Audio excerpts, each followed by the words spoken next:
The contract had been signed before she could even read. Lady Rosalind Ashford's future was bound in ink and wax, sealed by her father's hand and the ambitions of two ancient families. She had been raised to accept this truth as immutable as the changing seasons. Yet on a summer night in 1815, beneath a silver moon that witnessed secrets the daylight would never know, a single forbidden kiss would shatter every certainty she had ever possessed. What she believed was duty would reveal itself as a gilded prison, and the man she thought she knew would prove to be a stranger wearing a familiar face. If you're listening to this story, don't forget to click the like button, subscribe to the channel, and tell me in the comments from which part of the world you're listening to this story. I want to know how far it has traveled. The morning light filtered through the tall windows of Ashford Manor with the pale, hesitant quality peculiar to the English countryside in late spring. Lady Rosalind Ashford sat before her vanity, watching her lady's maid arrange her dark auburn hair into an elaborate coiffure befitting her station. At 20 years of age, Rosalind possessed the kind of beauty that painters sought to capture: porcelain skin that flushed easily, eyes the color of moss after rain, and a delicate frame that belied the sharp intelligence behind her carefully composed expression. "You must sit still, my lady," Martha murmured, securing another pin with practiced efficiency.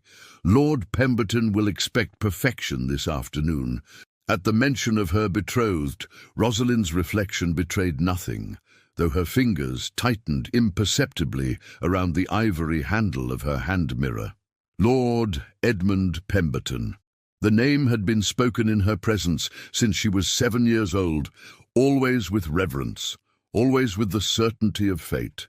The Pembertons were one of the most powerful families in England, their lineage stretching back to the Norman conquest. Their wealth derived from vast estates across 3 counties and shrewd investments in the burgeoning industrial enterprises that were transforming the nation. The marriage contract between the Ashfords and the Pembertons had been negotiated when Rosalind was still in leading strings. Her father, the Earl of Ashford, had seen in the alliance an opportunity to restore his family's waning influence and secure their financial future. The Pembertons, for their part, desired the Ashford name, ancient, respected, and untainted by the commercial ventures that had built their fortune. It was, by all accounts, a perfect arrangement. Rosalind had been raised with this knowledge as her constant companion. Her education had been designed to prepare her for the role of Lady Pemberton. She spoke French and Italian fluently, played the pianoforte with accomplished skill, understood the intricacies of managing a great household, and had been schooled in the art of conversation that entertained without challenging, that charmed without revealing too much of the mind behind it. She had met Lord Pemberton on numerous occasions throughout her childhood and adolescence, at balls, at dinners, during carefully chaperoned walks through manicured gardens. He was handsome in the classical sense, with fair hair that gleamed like wheat in summer, blue eyes that seemed to assess everything they encountered, and a bearing that spoke of absolute confidence in his place in the world. He was always correct in his behavior toward her, always appropriately attentive, and always, she sensed, slightly distant, as though she were a valuable acquisition he had already secured and need not concern himself with overmuch. "There," Martha said with satisfaction, stepping back to admire her work. "Beautiful as a portrait, my lady." Rosalind studied her reflection. The woman who looked back at her was indeed beautiful, perfectly groomed, impeccably dressed in a morning gown of pale green muslin that complemented her coloring. But there was something in her eyes, a question, perhaps, or a longing she could not quite name, that no amount of careful presentation could disguise. She dismissed Martha and descended the grand staircase to the breakfast room, where her father was already seated, reading the morning papers with the absorbed attention he gave to matters of politics and finance. The Earl of Ashford was a man in his late 50s, his once dark hair now liberally streaked with silver, his face marked by the lines of a life spent navigating the treacherous waters of aristocratic society. "Good morning, father," Rosalind said, taking her seat and accepting a cup of tea from the footman. "Rosalind," he acknowledged, lowering his paper. "I trust you are prepared for this afternoon. Lord Pemberton and his family will arrive at 3 o'clock. The final arrangements for the wedding must be settled." "Of course, Father." He studied her for a moment, and she wondered if he could see the turmoil she worked so hard to conceal, but if he did, he gave no sign. "You understand the importance of this union, I trust. The Pemberton alliance will secure our family's position for generations to come. Your mother would have been proud." The mention of her mother, who had died when Rosalind was 12, sent a familiar ache through her chest. She remembered her mother as a gentle presence, always kind, always proper, but there had been moments, rare, precious moments, when Rosalind had glimpsed something else in her eyes. A sadness, perhaps, a resignation. She had never understood it then. Now, she wondered if her mother had once stood where she stood, facing a future chosen by others, accepting it because that was what daughters of great families did. "I understand, Father," she said quietly. The morning passed in a blur of preparations. The house was cleaned to perfection, flowers arranged in every room, the finest china and silver laid out for tea. Rosalind changed into an afternoon dress of ivory silk, her hair redressed, her appearance scrutinized and approved by her father's critical eye. When the Pemberton carriage arrived precisely at 3 o'clock, Rosalind was waiting in the drawing room, her hands folded in her lap, her expression serene.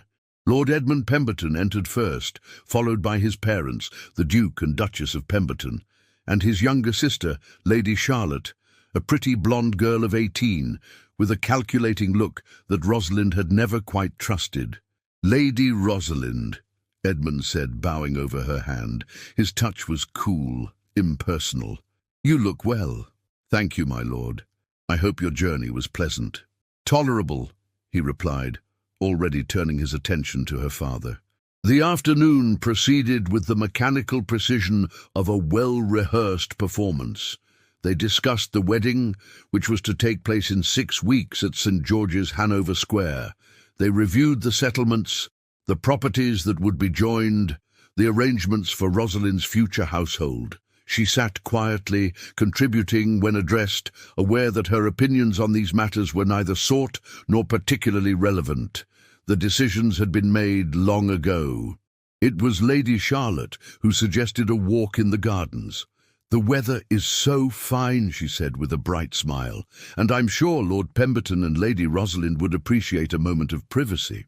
Rosalind's father nodded his approval, and she found herself walking beside Edmund along the gravel paths that wound through the Ashford gardens.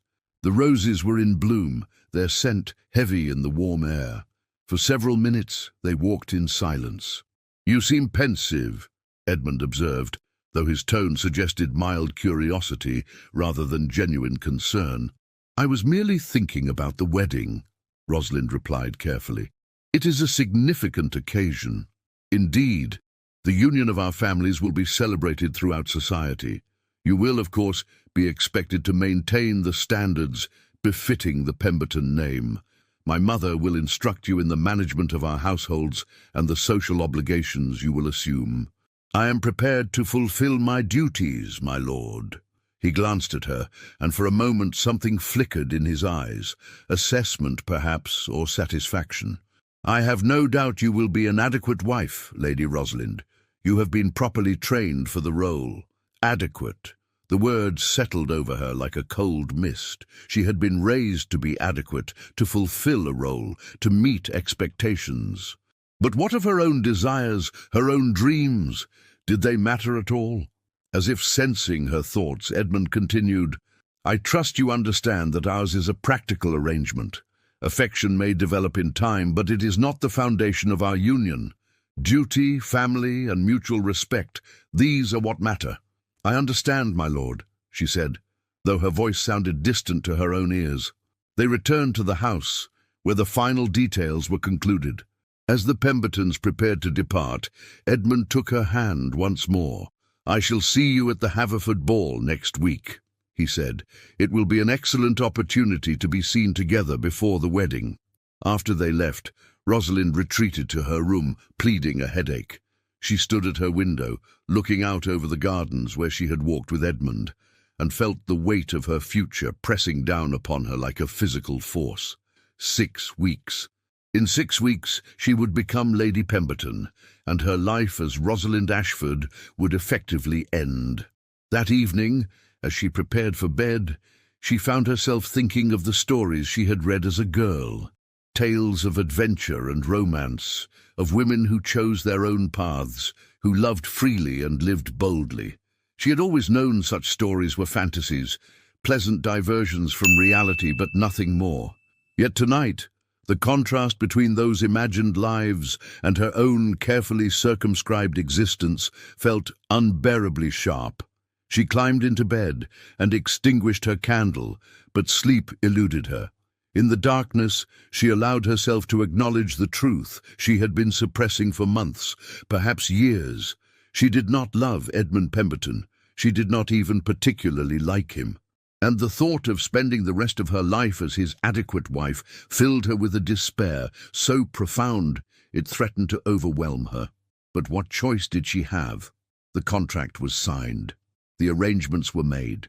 Her father's hopes, her family's future, all rested on this marriage. To refuse now would be to bring shame and ruin upon everyone she loved. So she would do her duty. She would walk down the aisle of St. George's in 6 weeks, speak her vows, and become the woman everyone expected her to be. Yet as she finally drifted into uneasy sleep, a small, rebellious voice whispered in the depths of her heart, "Is this truly all there is? Is there no other way?" The answer, she feared, was one she already knew.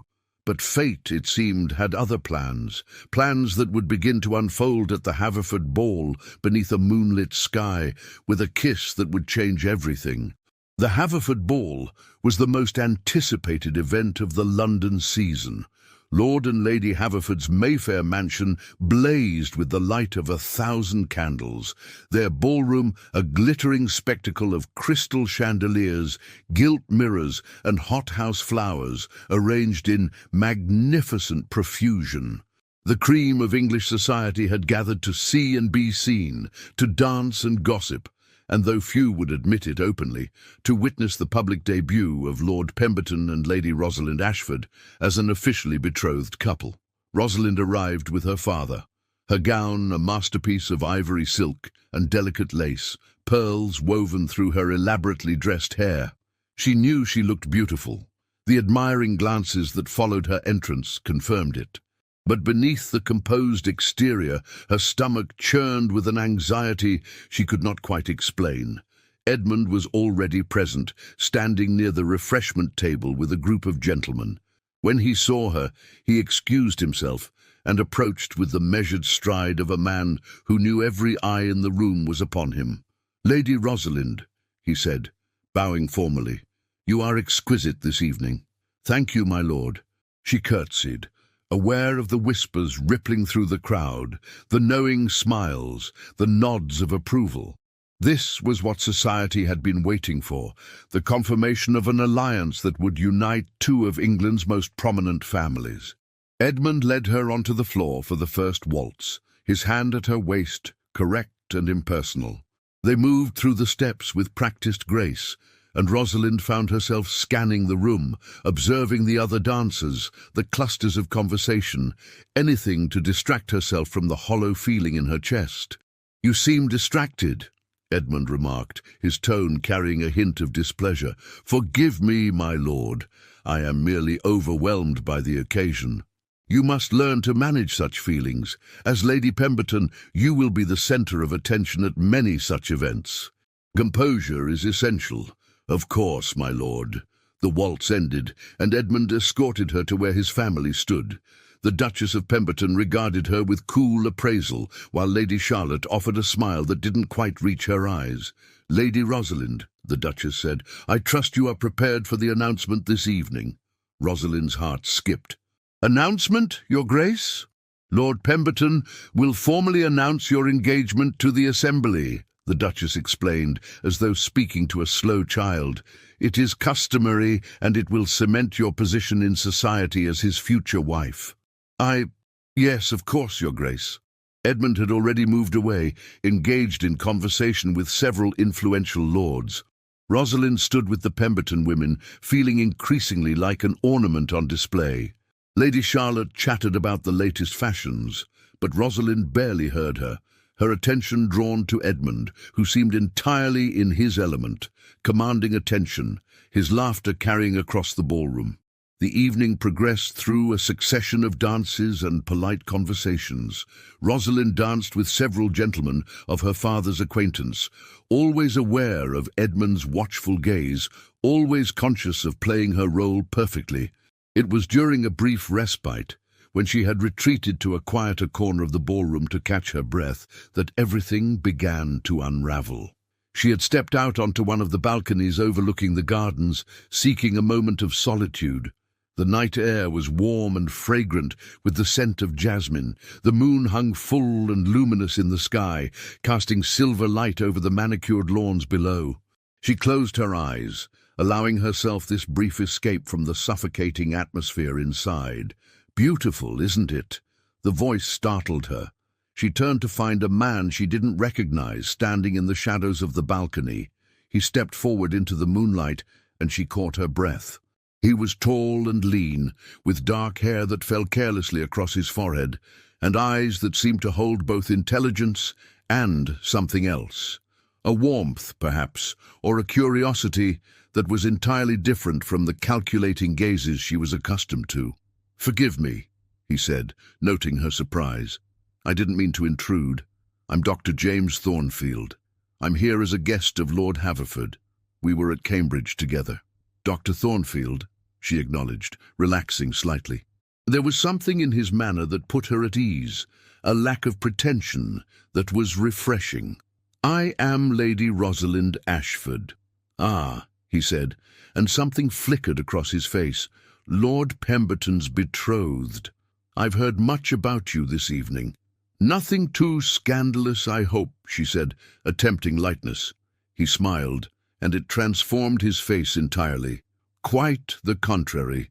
You are, I'm told, the perfect bride for a perfect lord." There was no mockery in his tone, but Rosalind felt the words like a weight. "Perfect," she repeated softly. "Yes, that is what is expected." He studied her for a moment, and she had the unsettling sensation that he saw more than she intended to reveal. "And is that what you wish to be? Perfect?" The question caught her off guard. No one had ever asked her what she wished. "It is what I must be," she said finally. "Must and wish are not always the same thing." Before she could respond, they heard voices approaching. Dr. Thornfield stepped back into the shadows. "I should return inside. It was a pleasure to meet you, Lady Rosalind." He was gone before she could reply, leaving her alone with her thoughts and a strange sense of loss. She remained on the balcony for a few more minutes, composing herself before returning to the ballroom. What she found there would shatter her world. The crowd had gathered in the center of the ballroom, forming a circle around something or someone. Rosalind pushed through the throng, her heart beginning to pound with a dread she couldn't name. And then she saw them. Edmund stood in the center of the circle, his arm around Lady Charlotte. Not his sister, she realized with dawning horror, but her own cousin, Charlotte Ashford, who had arrived late to the ball. The two were locked in an embrace that was anything but familial, their lips pressed together in a kiss that spoke of passion and familiarity. The room had fallen silent, every eye fixed on the scandalous scene. Rosalind stood frozen, unable to process what she was seeing. This couldn't be happening. Not here. Not now. Not like this. Edmund finally broke away from Charlotte, and his eyes met Rosalind's across the crowd. For a moment, she thought she saw something like regret in his expression. But then his face hardened into something cold and resolute. "Ladies and gentlemen," he said, his voice carrying clearly through the silent ballroom, "I apologize for this display. But I can no longer continue with a charade that has become unbearable." Rosalind felt the floor tilt beneath her feet. Her father appeared at her side, his face ashen. Edmund continued, his tone measured and deliberate. "Lady Rosalind is a fine woman, perfectly adequate in every respect. But I have come to realize that adequacy is not enough. I require more than a well-trained wife who will manage my households and bear my heirs with appropriate decorum. I require passion. I require a woman who stirs my blood, who challenges me, who makes me feel alive. He pulled Charlotte closer. Miss Charlotte Ashford is that woman. We have been acquainted for some months now. I had hoped to suppress these feelings, to do my duty as expected. But tonight, I realize that I cannot. I will not marry without love, even if that love is deemed inappropriate by society's standards. The Duchess of Pemberton had gone pale, her fan fluttering frantically. "Edmund, what are you saying?" "I am saying, Mother, that I am breaking my engagement to Lady Rosalind. The marriage contract, while legally binding, contains a clause that allows for dissolution in cases of mutual unsuitability. I invoke that clause now." Rosalind found her voice at last, though it emerged as barely more than a whisper. "Mutual unsuitability. You never expressed any concerns." "Because you never asked," Edmund interrupted, his tone almost pitying. "You were so focused on being perfect, on fulfilling your role, that you never once asked what I wanted, what I needed. Charlotte understands me in ways you never could." Charlotte, who had remained silent throughout, now spoke. "I'm sorry, Rosalind, truly, but Edmund and we cannot deny what we feel." The betrayal was complete. Not only had Edmund humiliated her publicly, but he had done so with her own cousin, a girl she had known since childhood, whom she had trusted. The whispers began then, spreading through the crowd like wildfire. Rosalind could hear the fragments of conversation, each one a dagger to her heart. Always knew she was too cold. Poor Pemberton, trapped with such a passionless creature. Charlotte is so much more vivacious. What a scandal." Her father gripped her arm. "We must leave. Now." But Rosalind couldn't move. She stood rooted to the spot, staring at Edmund and Charlotte, at the wreckage of her future scattered at her feet. Everything she had been raised to be, everything she had prepared for, had been declared insufficient, inadequate, not enough. Edmund had the audacity to approach her. "I hope you understand, Lady Rosalind. This is better for both of us. You deserve someone who can appreciate your qualities. I am simply not that man." She looked up at him, and in that moment, something inside her broke. Not her spirit. That would come later, but the carefully constructed facade she had maintained for so long. "You are a coward," she said, her voice steady despite the tears threatening to fall. "You speak of passion and love, but what you have done here tonight is neither passionate nor loving. It is cruel and calculated. You could have ended our engagement privately with dignity. Instead, you chose to humiliate me before all of society. That speaks not to your capacity for love, but to your capacity for cruelty." For a moment, Edmund looked taken aback, but then his expression hardened.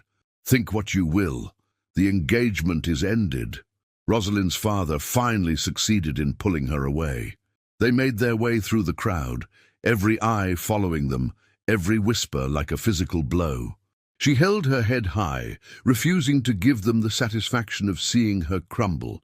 But once they were in the carriage, once the door closed and they pulled away from the Haverford mansion, she finally allowed the tears to fall. Great, wrenching sobs that shook her entire body.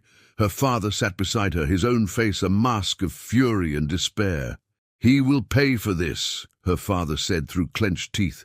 "I will see to it that he pays." But Rosalind knew the truth. In society's eyes, she was the one who would pay. She was the one who had been found wanting, who had failed to hold her betrothed's interest. The scandal would follow her everywhere. She would be pitied, whispered about, forever marked as the woman who wasn't enough. As the carriage carried her through the dark London streets, Rosalind stared out at the moonlit city and felt her carefully ordered world collapse around her. Everything she had believed, everything she had been taught to value, had proven worthless in a single devastating moment. She had been raised to be perfect, And perfection, it seemed, was not enough. The question that haunted her as they returned to Ashford House was simple and terrible.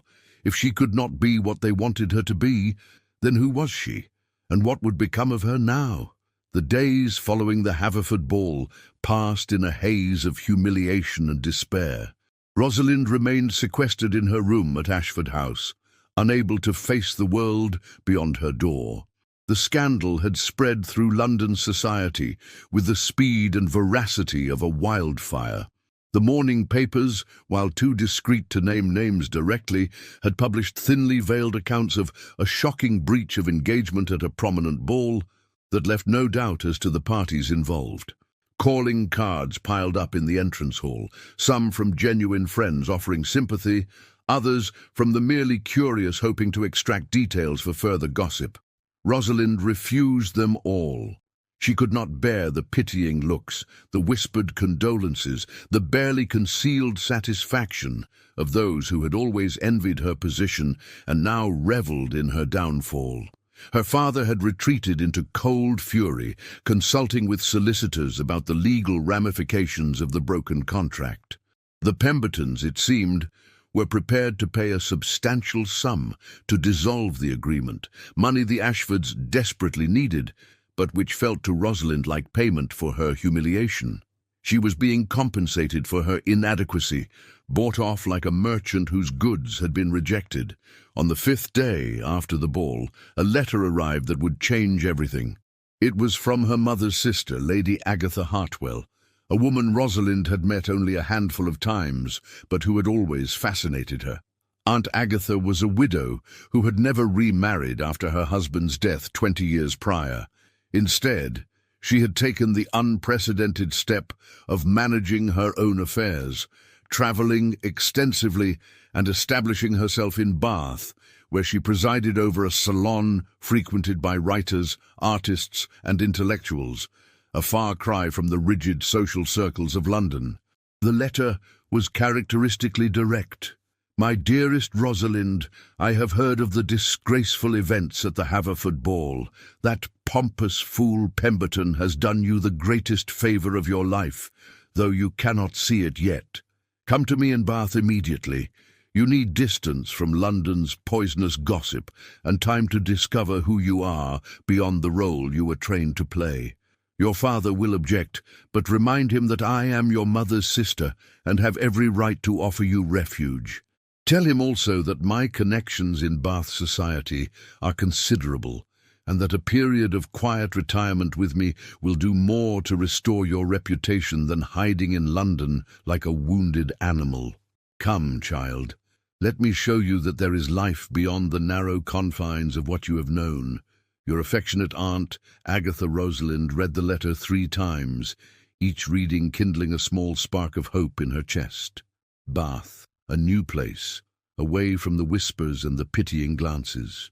Away from the wreckage of her former life. Her father, as predicted, objected strenuously. Bath, with Agatha. The woman is practically a blue-stocking. She associates with poets and radicals. It's entirely unsuitable. More unsuitable than remaining in London as an object of ridicule, Rosalind countered, surprised by the strength in her own voice. It was the first time she had spoken with any force since the ball. "Aunt Agatha is right, father. I need to leave London, and her invitation provides a respectable reason for my departure." Her father's expression softened slightly. He looked older than she had ever seen him, worn down by the scandal and its implications for the family. "Very well," he said finally, "but only for a few months, until the gossip dies down and we can make other arrangements." Other arrangements. Another marriage contract, no doubt, though who would want her now was unclear. But Rosalind pushed that thought aside. For now, she had an escape, and she would take it. 3 days later, she arrived in Bath. The city rose before her in elegant crescents of honey-coloured stone, its architecture graceful and harmonious in a way that London's grandeur never achieved. The air felt different here, lighter somehow, less oppressive, or perhaps that was merely her imagination, her desperate hope for a fresh beginning. Aunt Agatha's house on the Royal Crescent was smaller than Ashford House, but infinitely more welcoming. Books lined every wall, paintings by contemporary artists hung in profusion, and the furniture, while elegant, had the comfortable, lived-in quality of pieces chosen for pleasure rather than display. Aunt Agatha herself was a revelation. At 53, she was still handsome, with silver-streaked dark hair worn in a simple style, intelligent grey eyes that missed nothing, and a direct manner that was both refreshing and slightly intimidating. "There you are," she said, embracing Rosalind warmly. "Let me look at you. Yes, I see it. The haunted look of a woman who has had her illusions shattered. Good. Illusions are dangerous things, my dear. Reality, however painful, is always preferable." Rosalind found herself smiling despite everything. "You are very direct, Aunt. Life is too short for anything else. Come, let me show you to your room, and then we shall have tea, and you will tell me everything. Not the sanitized version you would tell your father, but the truth. What you felt, what you feared, what you wanted but were afraid to admit." Over the following weeks, Rosalind discovered a world she had never known existed. Aunt Agatha's salon met twice weekly, and the conversations that took place there were unlike anything Rosalind had experienced in London's drawing rooms. Here, people debated ideas, philosophy, literature, politics, science.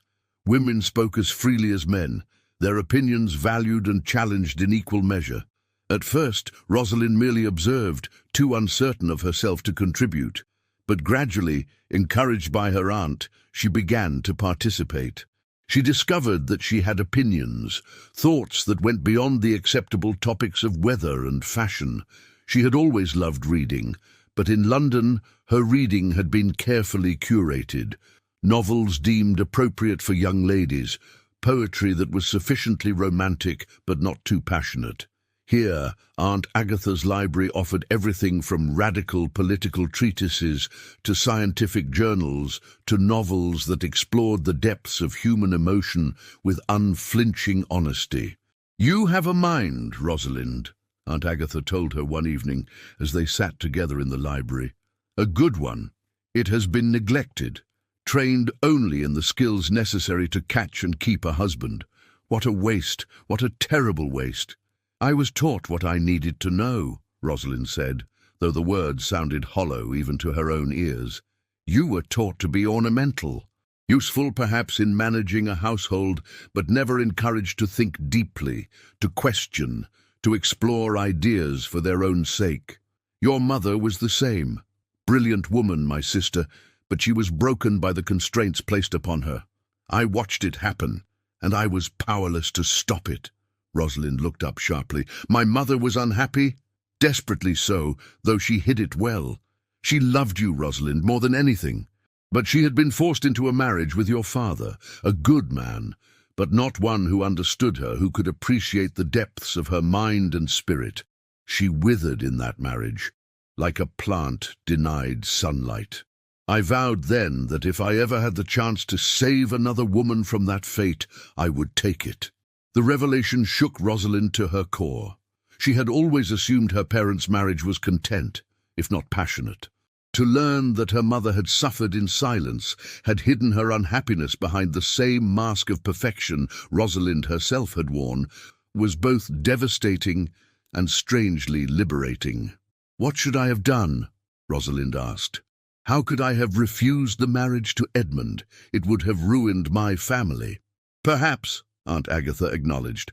"But Pemberton did you a favor by ending it himself. Now you have a choice, Rosalind. You can return to London, allow your father to arrange another marriage, and repeat the pattern. Or you can choose differently.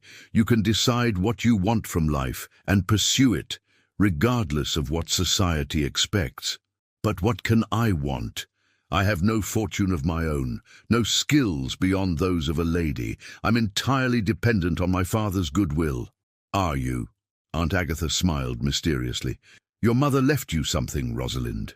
A small inheritance that was held in trust until you married or reached the age of 25. Given the circumstances, I believe we can petition to have it released to you now.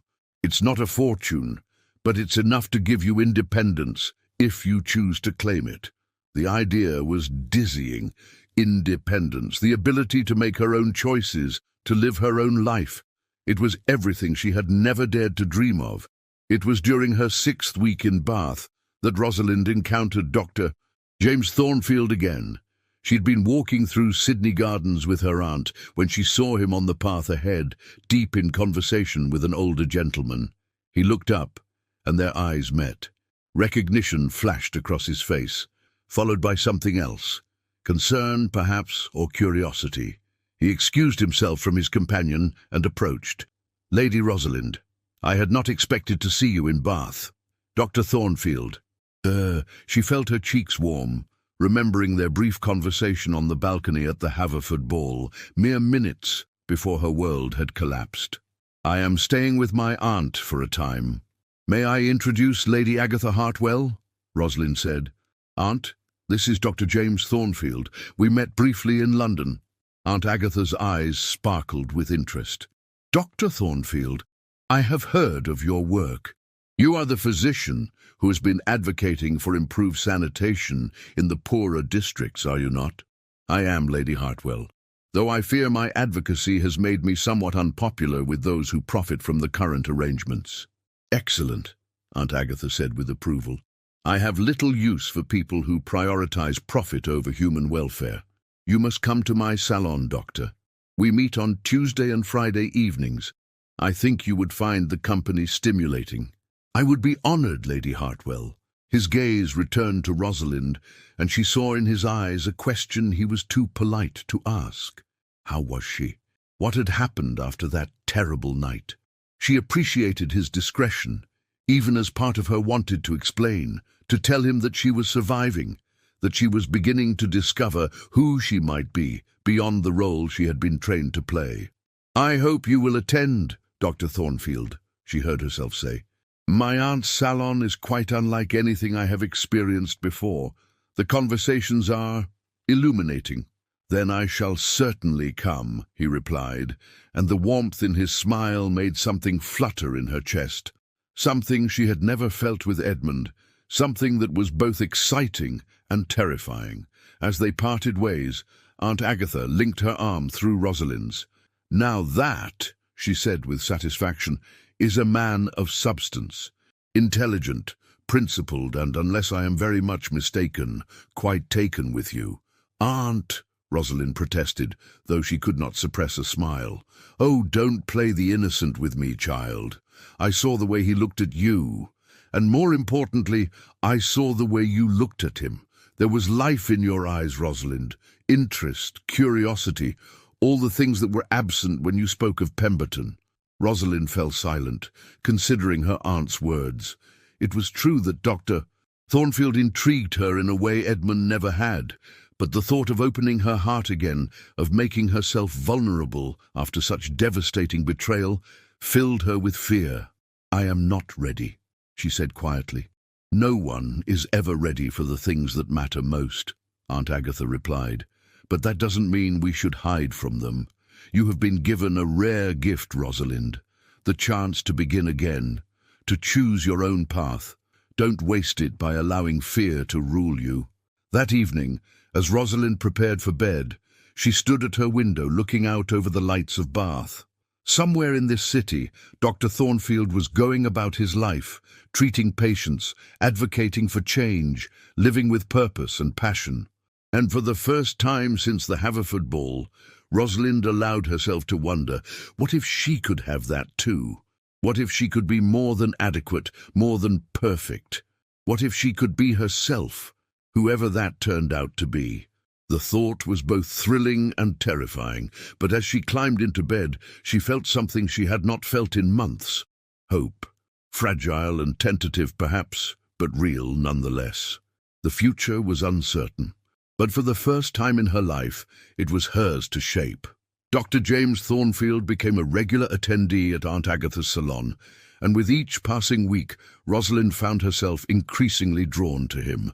Unlike the men she had known in London, James, as he had asked her to call him in the informal atmosphere of the salon, spoke to her as an equal. He asked her opinions on matters of substance, listened thoughtfully to her responses, and challenged her thinking in ways that stimulated rather than diminished her. He was, she learned, the second son of a country gentleman of modest means. Having no inheritance to expect, he had pursued medicine, studying at Cambridge, and then in Edinburgh, where the medical school was considered the finest in Britain. He had returned to England with radical ideas about public health and a determination to serve not just the wealthy patients who could afford his fees, but the poor who suffered most from disease and neglect. "The conditions in the slums are unconscionable," he told the assembled salon one evening, his passion evident in every word.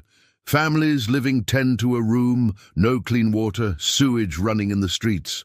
And then society wonders why cholera and typhus spread so rapidly. We treat the symptoms while ignoring the causes. But surely the poor are responsible for their own circumstances," objected Mr. Whitmore, a retired banker who occasionally attended the salon. "If they would only apply themselves—" "Apply themselves?" James interrupted, his voice sharp. "A man working 16 hours a day in a factory for wages that barely feed his family. How is he to apply himself further? A woman trying to keep her children alive in a single room with no heat and no clean water.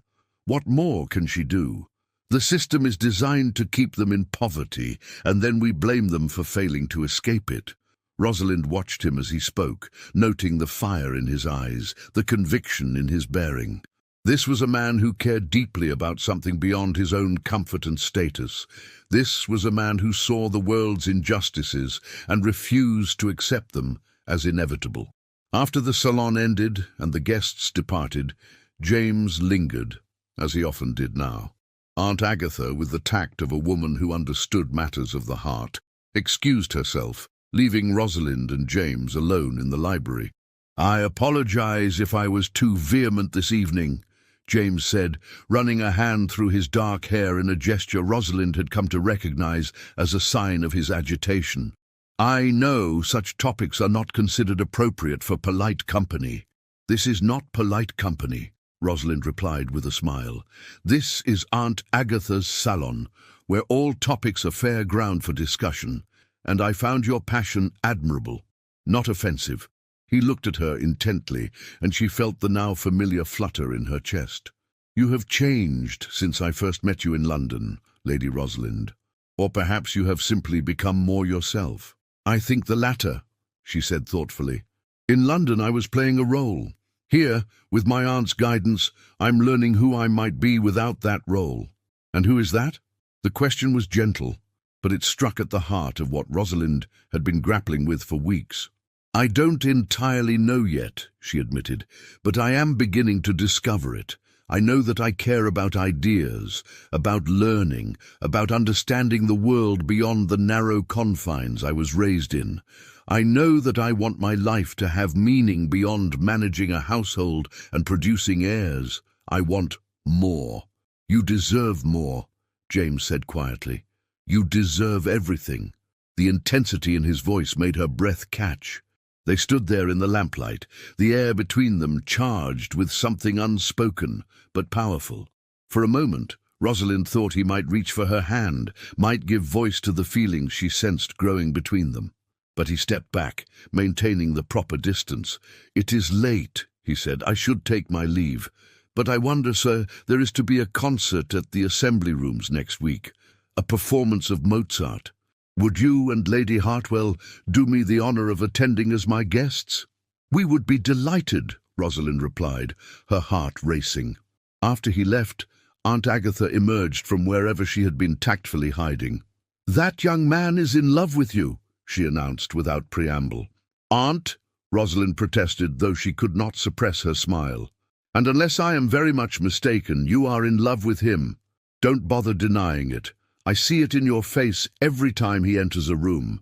Rosalind sank into a chair, suddenly overwhelmed. "Is it love? How can I know? I thought I understood what I felt for Edmund, and I was entirely wrong." "What you felt for Edmund was duty dressed up as affection," Aunt Agatha said, sitting beside her. "What you feel for Dr. Thornfield is entirely different. You come alive in his presence. You challenge each other, inspire each other. That, my dear, is the beginning of real love. Oh, but even if that's true, what future could we have? He is a physician with no fortune, and I'm a disgraced woman with a modest inheritance. Society would— Society, Aunt Agatha interrupted firmly, has already judged you and found you wanting through no fault of your own. Why should you care what society thinks? You have the means to be independent.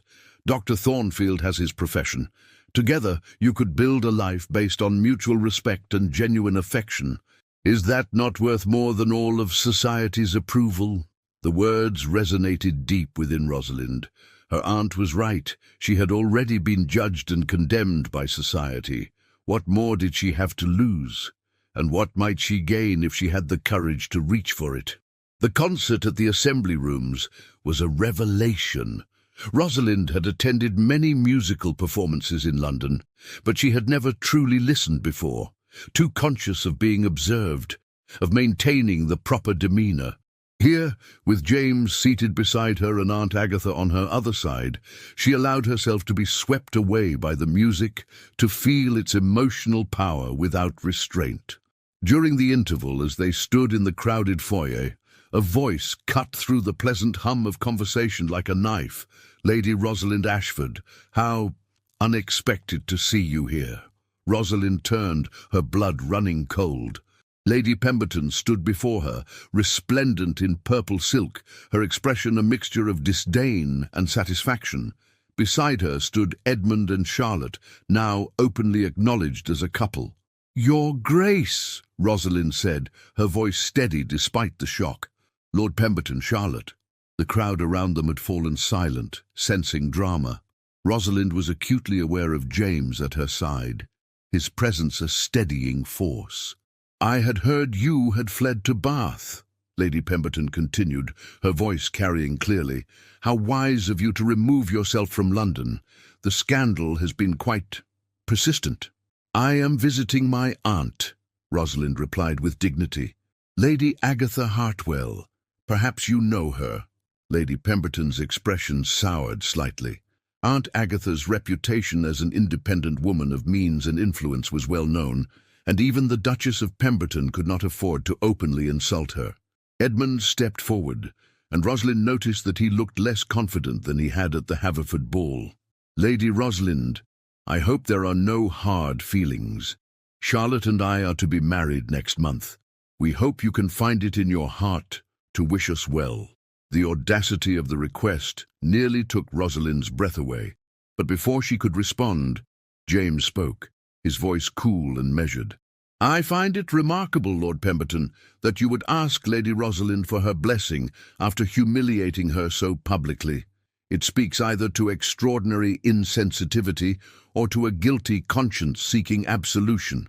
"I suspect the latter." Edmund's face flushed. "And who, sir, are you to address me in such a manner?" "Dr. James Thornfield, and I address you as any man of conscience would address another who has behaved dishonourably." The crowd around them had grown, drawn by the confrontation. Rosalind saw the calculation in Edmund's eyes as he assessed James. His unfashionable but well-made clothes, his bearing that spoke of education but not aristocracy, his lack of title or obvious wealth. "A physician," Edmund said with barely concealed contempt. "How quaint. Tell me, Lady Rosalind, is this your new attachment? How far you have fallen from a future duchess to a doctor's— what? Companion? Charity case?" The words were designed to wound, and Rosalind felt their sting. But she also felt something else. Anger, not the helpless despair she had experienced at the Haverford ball, but a clean, clarifying rage. "Dr. Thornfield," she said clearly, "is a man of honour, intelligence, and genuine compassion. He dedicates his life to helping those who suffer, to improving the conditions of the most vulnerable in society. He is worth 10 of you, Edmund, and I count myself fortunate to know him." She turned to Charlotte, who had remained silent throughout, her pretty face troubled. "As for you, cousin, I hope you find happiness with Lord Pemberton." "I truly do." But I suspect you will discover, as I nearly did, that a title and a fortune are poor substitutes for respect and genuine affection. Aunt Agatha, who had been watching the exchange with keen interest, now spoke. I believe the interval is ending. Come, Rosalind, Dr. Thornfield, let us return to our seats. The second half of the concert promises to be even more magnificent than the first. As they turned to leave, Edmund called out, You will regret this, Lady Rosalind. You are throwing away your last chance at respectability. Rosalind paused and looked back at him. No, Edmund, I am claiming my first chance at authenticity. There is a difference. They returned to their seats, and Rosalind was surprised to find that her hands were shaking, not with fear or humiliation, but with exhilaration. She had stood up to Edmund, had defended James, had spoken her truth without apology. It felt like shedding a skin she had worn for too long. James leaned close and whispered, That was magnificent. I was terrified, she admitted. Courage is not the absence of fear, but action despite it. You were very brave. The second half of the concert passed in a blur. Rosalind was aware of the whispers around them, the curious glances, the speculation. The story of the confrontation would spread through Bath society by morning, but for once she found she didn't care. After the concert, as James escorted them home, he said, I fear I may have made things more difficult for you. My defense of you was perhaps too public, too vehement. Your defense of me was perfect, Rosalind replied. No one has ever stood up for me like that before. No one has ever seen me as worth defending. They had reached Aunt Agatha's door. The older woman, with her usual perception, announced that she was exhausted and would retire immediately, leaving Rosalind and James alone in the entrance hall. Rosalind, James said, and the use of her given name sent a thrill through her. I must speak plainly. I have tried to maintain proper distance to respect the conventions, but after tonight I find I cannot remain silent any longer. Her heart was pounding. Then speak. I love you. I've loved you since that night on the balcony at the Haverford Ball, when I saw in your eyes a longing for something more than the life you had been given. I know I have little to offer. No title, no great fortune, only my profession and my devotion.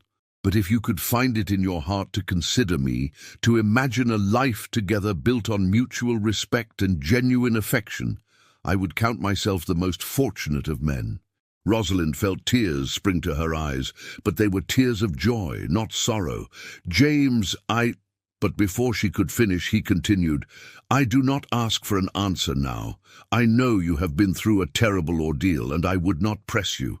But I wanted you to know my feelings, my intentions. I want to court you properly if you will allow it. I want to give you time to be certain of your own heart. I am certain, Rosalind said, her voice trembling with emotion. I love you, James. I think I have loved you since that night as well, though I did not recognize it then. You see me, truly see me, in a way no one else ever has. You value my mind, my opinions, my personhood. With you, I am not a role to be played or a prize to be won. I am simply myself, and that is enough. The joy that illuminated his face was like sunrise. Then I may court you, with the intention of marriage, when you are ready. Yes, she said, laughing through her tears. Yes, James, 1,000 times yes. He took her hands in his, and the touch sent warmth flooding through her. I will speak to your father, obtain his permission. My father will object, Rosalind said honestly. He will say you are beneath me, that I am throwing away my chances at a respectable match. Then we will wait, James said firmly. In 3 months you will be 25, and your mother's inheritance will be yours without restriction. We can marry then, if you still wish it, without your father's consent. I will wish it, Rosalind said with certainty. I will wish it every day until then, and every day after. They stood there in the lamplight, hands clasped, the future stretching before them full of possibility. It would not be easy. Society would judge them. Her father would be furious. There would be struggles and challenges ahead. But for the first time in her life, Rosalind was choosing her own path, claiming her own happiness, and it felt like freedom. The news of Rosalind's attachment to Dr. Thornfield spread through Bath society with predictable speed, and from Bath to London with even greater velocity. Within a fortnight, her father arrived at Aunt Agatha's door, his face thunderous with rage and disappointment. The confrontation took place in Aunt Agatha's drawing room, with the lady herself present as both witness and advocate. The Earl of Ashford paced before the fireplace like a caged lion, his fury barely contained. "A physician!" He spat the word as though it were an obscenity. "A man with no title, no estate, no connections of any significance. After everything I have done to secure your future, you would throw yourself away on such a man." "I am not throwing myself away, father," Rosalind replied, her voice calm despite the trembling in her hands. "I am choosing a life with a man I love and respect, a man who values me for who I am, not for what alliances I can bring." "Love," her father scoffed. "What does love matter when you will be living in genteel poverty, struggling to maintain even a modest household? You were raised for better than this, Rosalind.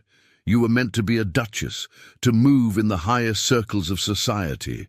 "I was meant to be miserable," Rosalind countered, finding strength in her conviction. "Edmund made that clear. I was adequate, father. Perfectly trained, perfectly behaved, and utterly inadequate to inspire any genuine feeling in the man I was contracted to marry.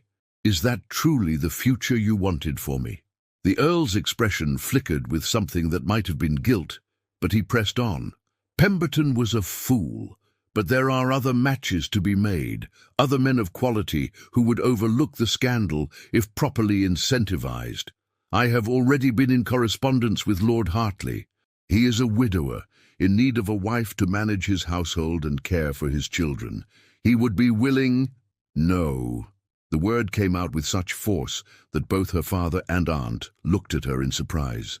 "I will not be bartered off to another man who sees me as a convenient solution to his domestic needs.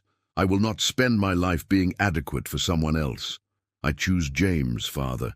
I choose a life of my own making." "You choose poverty and social obscurity," her father said bitterly. "You choose to disgrace this family further. If loving an honorable man and building a life of purpose is disgraceful, then I embrace the disgrace gladly." The Earl turned to his sister-in-law. "This is your doing, Agatha. You have filled her head with your radical notions, encouraged her to defy every principle of proper behavior." Aunt Agatha regarded him coolly. "I have encouraged her to think for herself, to value her own happiness and autonomy. If that is radical, then I am guilty as charged. But I will not apologize for helping my niece escape the fate that destroyed my sister." The Earl paled. "Your sister was perfectly content. My sister was desperately unhappy, and you know it," Aunt Agatha interrupted. "She withered in a marriage that gave her everything but the one thing that mattered, the freedom to be herself. I watched her fade year by year, watched the light go out of her eyes. I will not stand by and watch the same thing happen to Rosalind." A heavy silence fell over the room. The Earl seemed to age before their eyes, the fight draining out of him. When he spoke again, his voice was weary. "What would you have me do, Rosalind? Give my blessing to a match that will see you living on a physician's income, cut off from the society you were born into?" "I would have you trust that I know my own heart," Rosalind said gently. "I would have you believe that I am capable of choosing my own happiness, and I would have you know that I will always be your daughter, regardless of whom I marry." The Earl looked at her for a long moment, and she saw in his eyes a complex mixture of emotions, anger, disappointment, but also perhaps a reluctant respect. "You are very like your mother," he said finally, "more than I realized. She had that same stubborn conviction when she believed in something. Then you understand why I cannot compromise on this." He sighed heavily. "I do not give my blessing. I cannot. But neither will I stand in your way. When you turn 25 and your mother's inheritance becomes yours, you will be free to make your own choices. I pray you do not come to regret them." It was not the reconciliation Rosalind had hoped for, but it was more than she had expected. "Thank you, Father." He departed that same afternoon, and Rosalind felt the weight of his disappointment like a physical burden. But beneath it was something else, a sense of liberation, of having claimed her own agency in a way she never had before. The weeks that followed were among the happiest of Rosalind's life. James courted her with a devotion and attentiveness that made her previous engagement seem like a pale shadow. They walked together through Sydney Gardens, discussing everything from medical advances to literature to their hopes for the future. He introduced her to his work, taking her to visit some of his patients in the poorer districts of Bath, where she saw firsthand the conditions he fought to improve. She was shocked by what she witnessed. Families living in squalor, children suffering from preventable diseases, the grinding poverty that made every day a struggle for survival. But she was also inspired by James's dedication, his refusal to accept these conditions as inevitable. "I want to help," she told him after one such visit. "There must be something I can do." "Your compassion does you credit," James said, taking her hand, "and there is much you could do if you wished. Education, advocacy, fundraising for better sanitation and medical care, but I would never ask you to take on such work. It is difficult and often heartbreaking." "I'm not afraid of difficulty," Rosalind replied.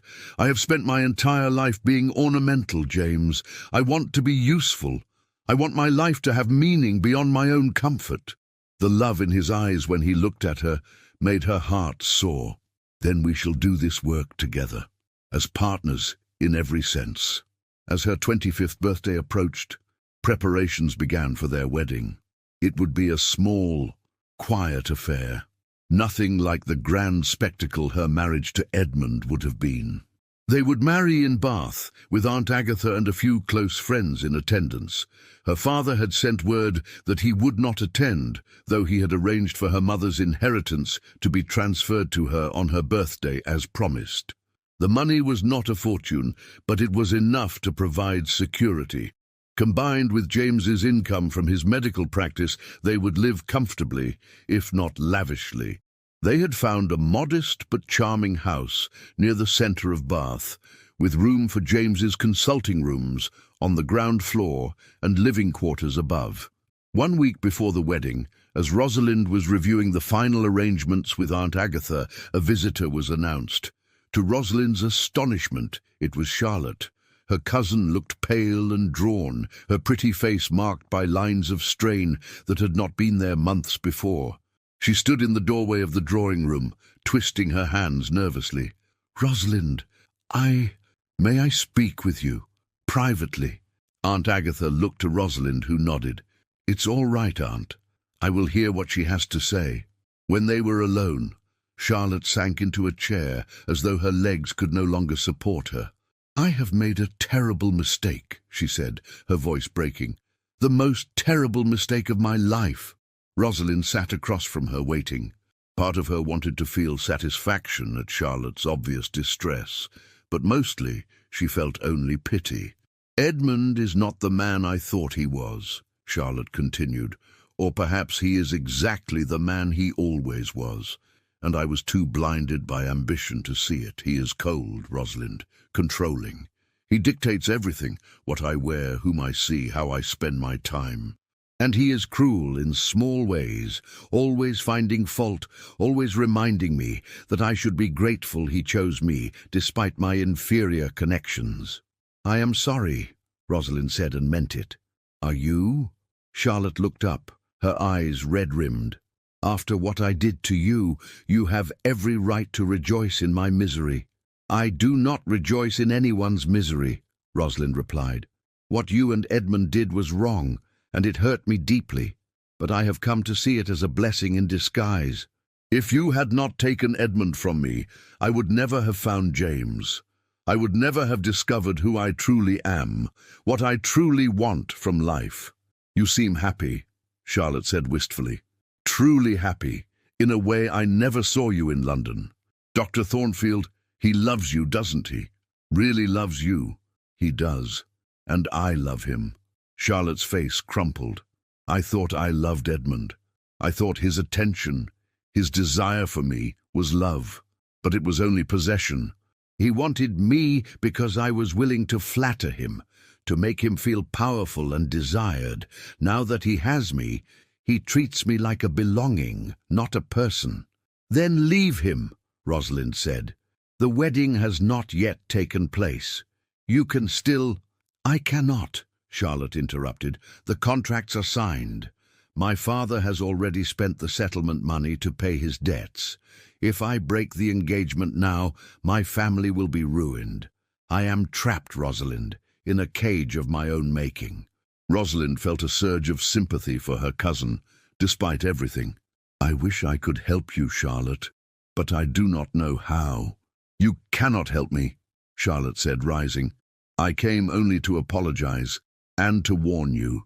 Edmund is furious about your engagement to Dr. Thornfield.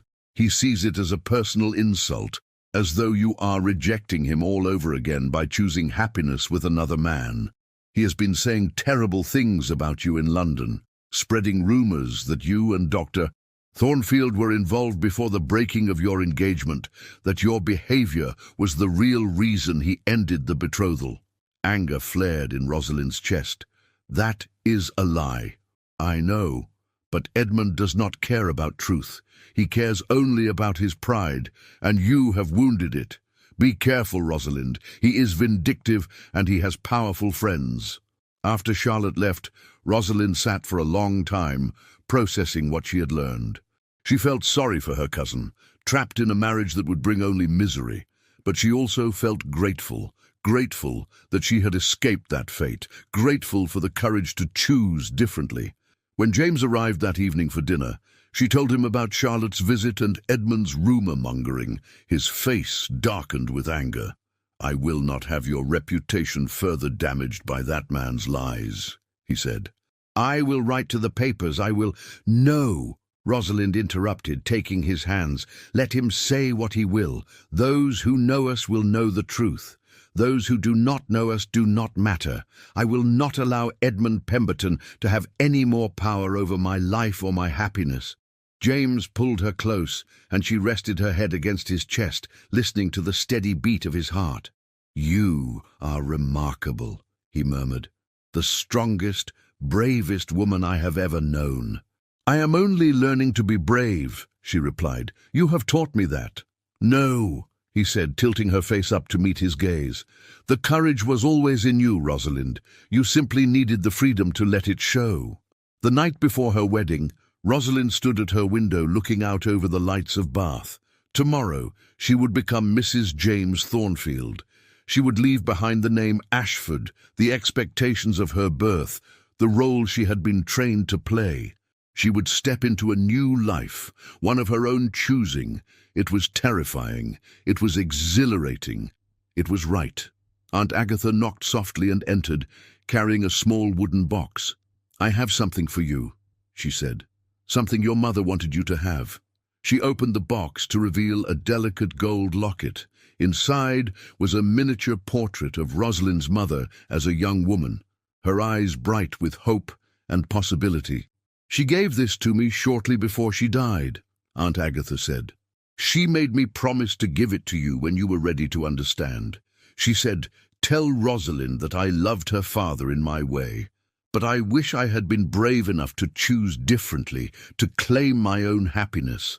Tell her to be braver than I was." Tears streamed down Rosalind's face as she clasped the locket. "I will be, Mamma," she whispered. "I promise." That night, she dreamed of her mother, young and radiant, smiling with approval. And when she woke on her wedding day, she felt her mother's presence like a blessing, a benediction on the choice she had made. She was ready to leave the past behind, ready to embrace the future, ready to bloom where she chose to plant herself. 8 months had passed since Rosalind became Mrs. James Thornfield, And the transformation in her life was so complete that sometimes she had to remind herself that the woman she had been in London, that perfectly groomed, carefully controlled creature, had truly existed at all. The house on Milsom Street had become both home and sanctuary. The ground floor served as James's consulting rooms, where a steady stream of patients arrived each day, some wealthy enough to pay his fees, others so poor they could offer only gratitude. James never turned anyone away, and Rosalind had learned to manage the household accounts with careful economy to ensure they could afford his generosity. But it was not a life of sacrifice or deprivation. It was a life of purpose, of meaning, of genuine partnership. Rosalind had discovered talents she never knew she possessed.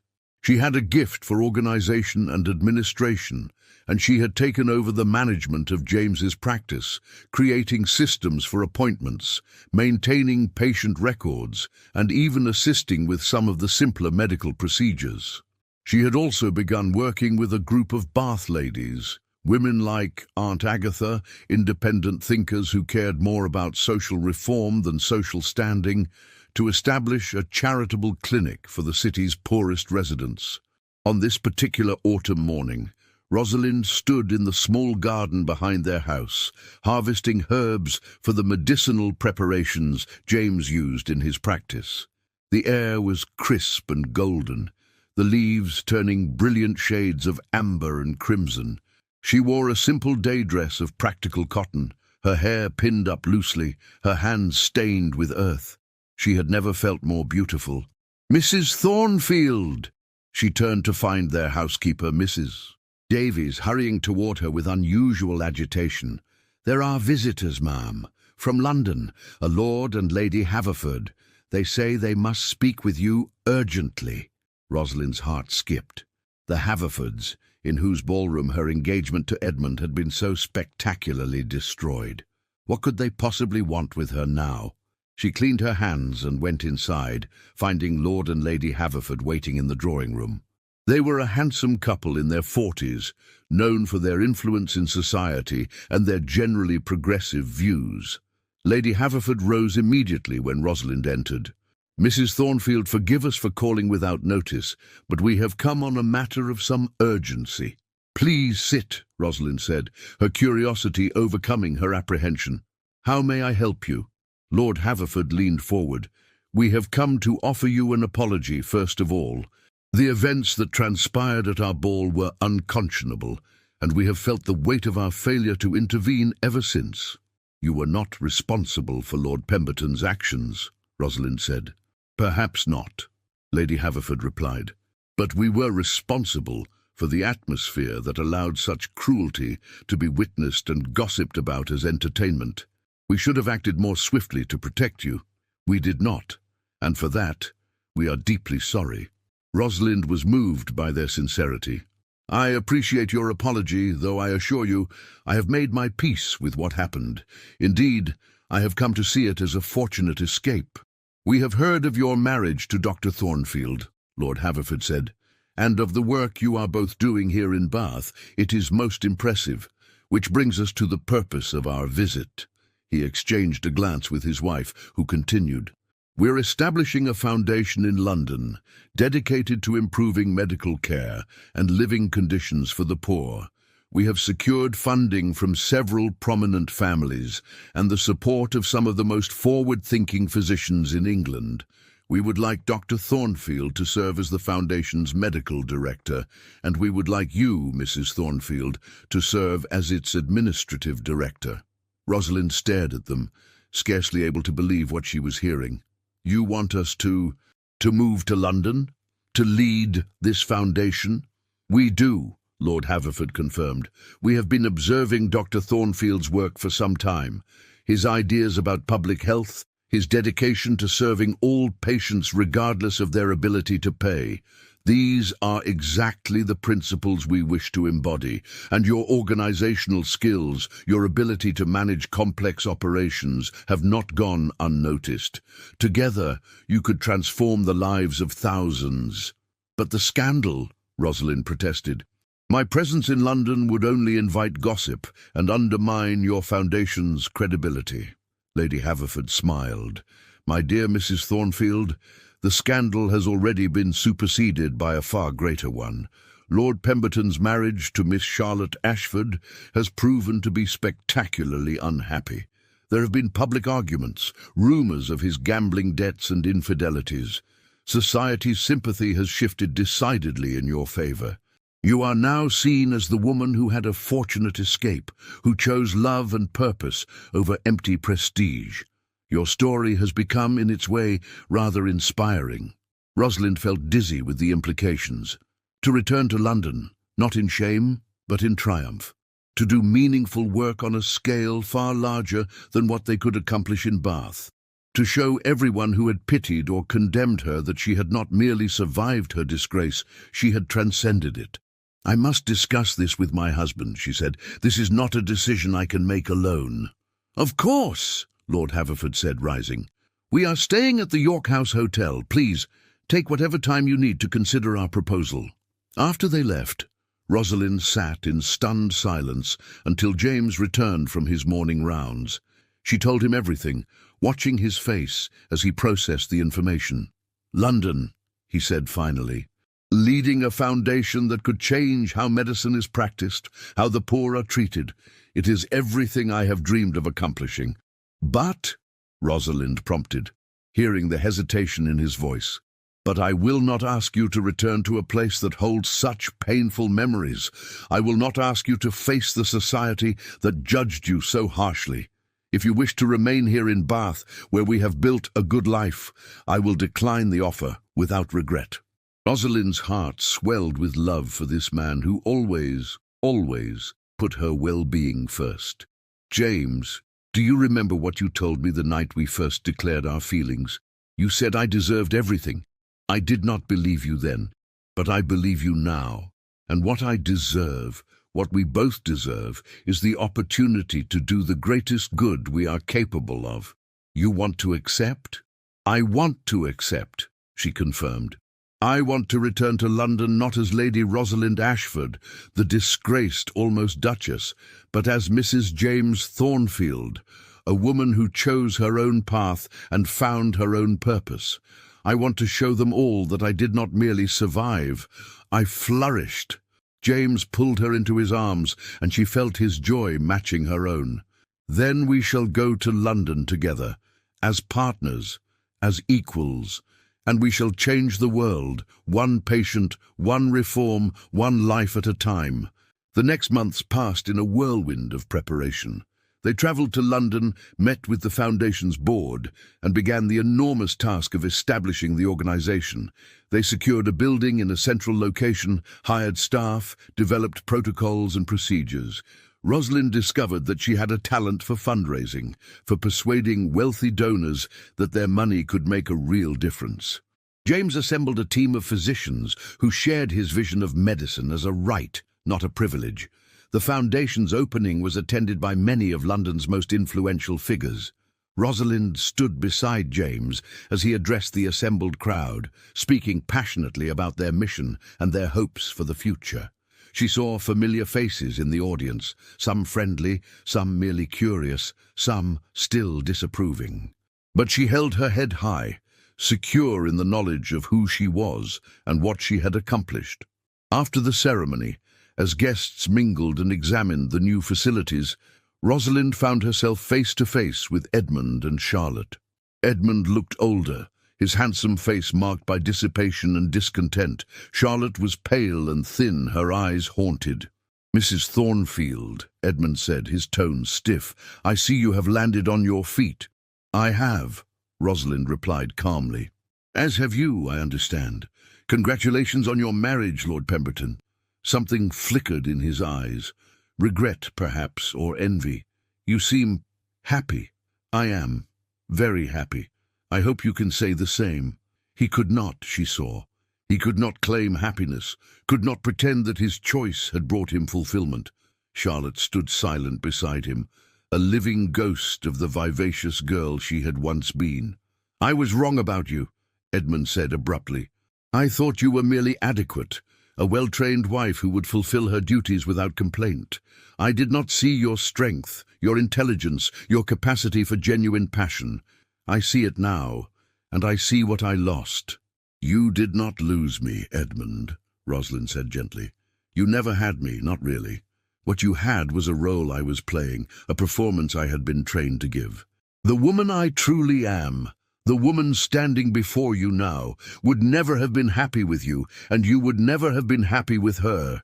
We were both saved from a terrible mistake." She turned to Charlotte. "I hope you find your way to happiness, cousin.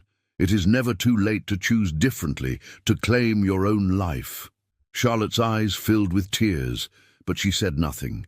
Edmund took her arm and led her away, and Rosalind watched them go with pity, but no regret. "That was generous of you," James said, appearing at her side.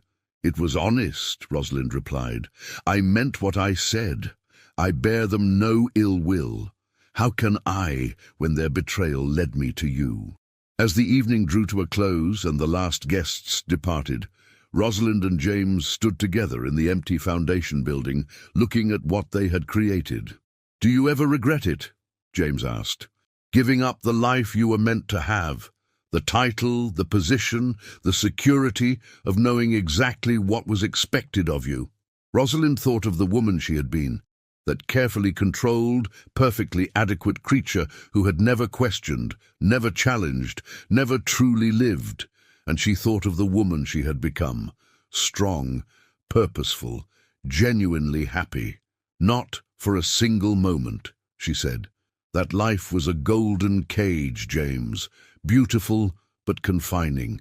You gave me the key to unlock it, or rather you showed me that I had always possessed the key. I only needed the courage to use it. And now I am exactly where I am meant to be. Not because someone else chose this path for me, but because I chose it for myself. I am blooming, James, finally, truly blooming, and I will never allow myself to be confined again." He kissed her then, there in the empty building that represented their shared dreams and shared purpose. And Rosalind felt a completeness, a rightness that she had never experienced in all her years of being perfect. She had been raised to be a duchess, to move in the highest circles of society, to fulfill a role determined before she could even speak. Instead, she had become something far more valuable, herself. A woman of purpose and passion, of strength and compassion. A woman who had taken the worst moment of her life and transformed it into the beginning of her best life. The marriage contract had been an ironclad duty, binding her to a future she had never chosen, but a stolen kiss under the moonlight, or rather, the courage to choose love over obligation, authenticity over adequacy, had changed all the rules. And in breaking those rules, Rosalind had discovered the most important truth of all, that the only life worth living was one she chose for herself. That true freedom came not from following the path laid out by others, but from having the courage to forge her own way. She had bloomed where she was planted, but more importantly, she had learned to choose her own soil, her own sunlight, her own season for growth, and she would bloom forever. Thank you for listening to this story. If you enjoyed it, please don't forget to like this video, subscribe to the channel for more emotional tales, and leave a comment telling me which part of the story touched your heart the most. I love hearing from you, and your support means everything. Until next time, remember, it's never too late to choose your own happiness.